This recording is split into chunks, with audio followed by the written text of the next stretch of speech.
Dr. Mdariki, thank you so much for sitting down with us. Now, we do have a bit of a sensitive topic that we need to discuss today, of course, the coronavirus being the threat that it is to Zimbabwe. But before we get to that, let's get to know you a little bit. Who is Dr. Soman Mdariki?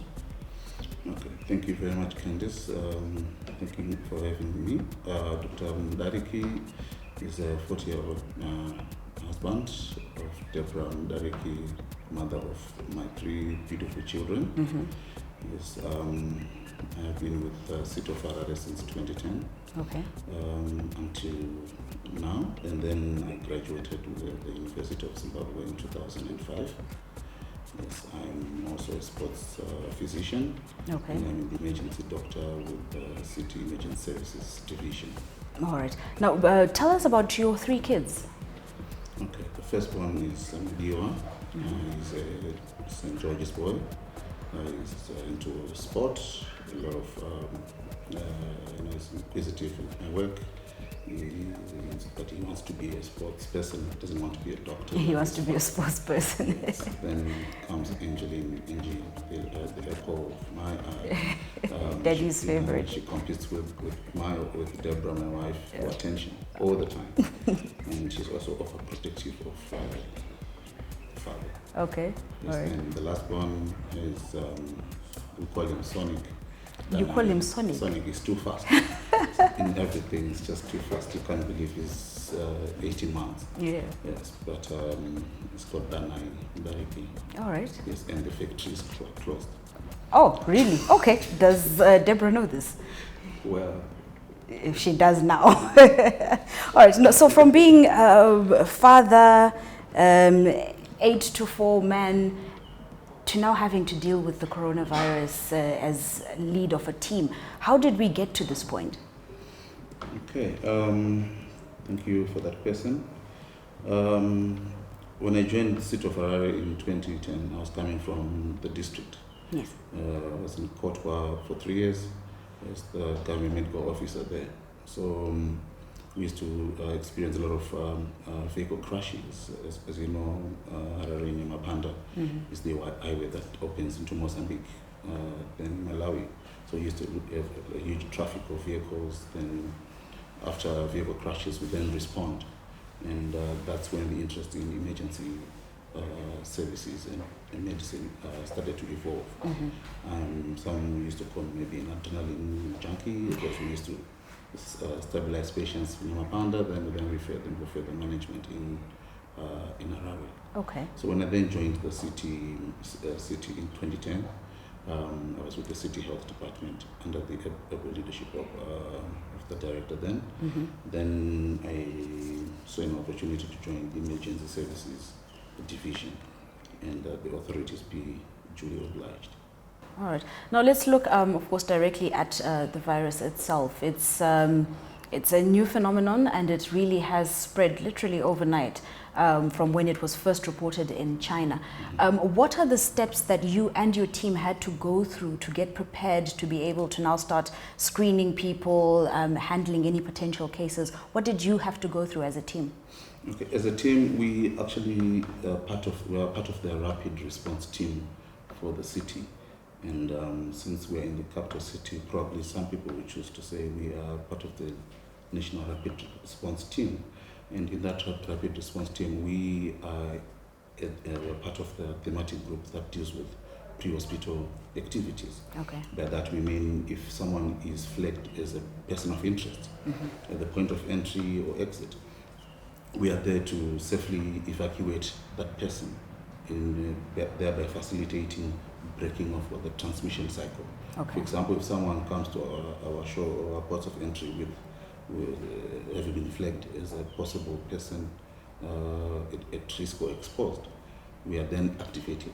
There are strict protocols that are followed. It's not just we choose to go there, we are activated. Okay. Then we respond as a team. All right.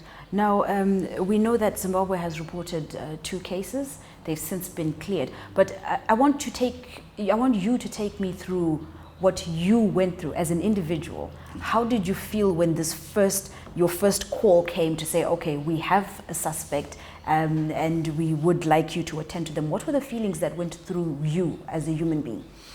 Okay, it's quite an exciting and interesting question. As someone who's been preparing for something like this, as dictated by the nature of the job. Initially, I was excited that, okay, maybe I'm going to put into practice what we have been preparing. At the same time, you feel a sudden rush of heat when you start to second guess and say, are you okay? Are you prepared? If anything happens to you, what happens to your family? Yes. Are you sure you're okay to be isolated for 21 days without seeing your beautiful daughter and Sonic? So it can be initially confusing, but because we are in a constant state of preparedness and practice, it's something that comes with the profession. And since I work with an able team of young men and women who are dedicated, where there are disasters, where there's danger, people are running away from, we approach the danger carefully and evacuate the person of interest to wherever they are destined to go. Did you have to be quarantined as well for 21 days? No, because we don't have a case yet in Zimbabwe. It was a traveler who was coming from an area of interest. So after being activated, we then followed the normal protocols and evacuated them to Wilkins Hospital, which is our designated isolation facility. And are your kids curious about what you're dealing with? Do they ask you any questions, any strange questions especially? Not my firstborn, but Angeline. She's so inquisitive. Daddy, do we have a case yet? And I said, no, not yet. So how did you handle the traveler? Then sometimes you don't want to overload the child with information. A lot of information. I said, no, it's okay. God will look after me, and we're taking the necessary protective precautions. Yes. So it's all about reassuring, engaging, because naturally they'll be anxious. And at school, she was saying a lot of her friends were asking, "Is your father safe? Why is he volunteering to treat assist?" others? Then I was telling her, you need to tell them that's the nature of his job. Okay. All right. So you had time to prepare, of course, for dealing with the case, but did you have time to maybe sit down with your family and let them know that this was what was going to be happening? These are the possible scenarios. Did you have that chance, or were they just kind of thrown into it? In emergency services, when you leave your family in the morning, they are all prepared because they don't know what emergency might come. So you might call them and say, no, I'm in Mashungo. I'm just there to rescue, some people from an accident or something. So they know anything can come up. It's an open book. So keeping constant communication channels is also key.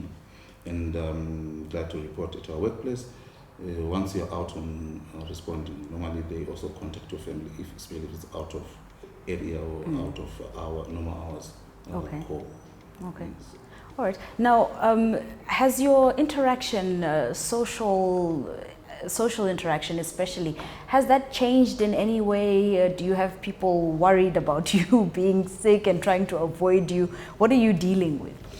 Well, it's a mixed bag. Fellow colleagues in the disaster medicine fraternity, they've been calling some from all over the world, asking someone, are you okay? We hear a person was evacuated from the airport to an isolation facility. Are you okay? Are you the one who handled?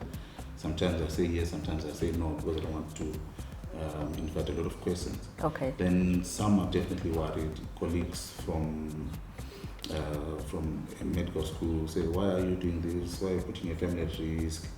But I'm quick to remind them, if you look at the City of Harare emblem, there are 3 words that are right at the bottom, and they a constant reminder to our ratepayers, to the residents, that someone is always there to provide service. It says, we are there to work for the people. Okay, no, that's fine. Now, you've had two cases to kind of give you an insight into just how prepared we are. So I will ask you, how prepared are we? State of preparedness is a constant dynamic process. Because we, from the emergency services, it is our duty to prepare day in, day out. You don't know what you're preparing for. So what we normally use is an all-hazard approach. We prepare for the worst case scenario. So in terms of activation, yes, if you're activated to respond, we will respond. Okay. And if you are activated to assist, we will assist. To what, we don't know until it comes. Then there are processes that are standard within our operational manual where we work as emergency services to assist the other processes to fall into place. Okay. We are not the bigger piece of the puzzle. No, we work with other thematic areas for the successful completion of the mission at hand. Okay. So emergency services, it is the mandate of emergency services to respond to any distress call, which can be an emergency within the city or the neighboring cities. Pleasure to introduce you to part of my team that I work with the emergency services. Okay.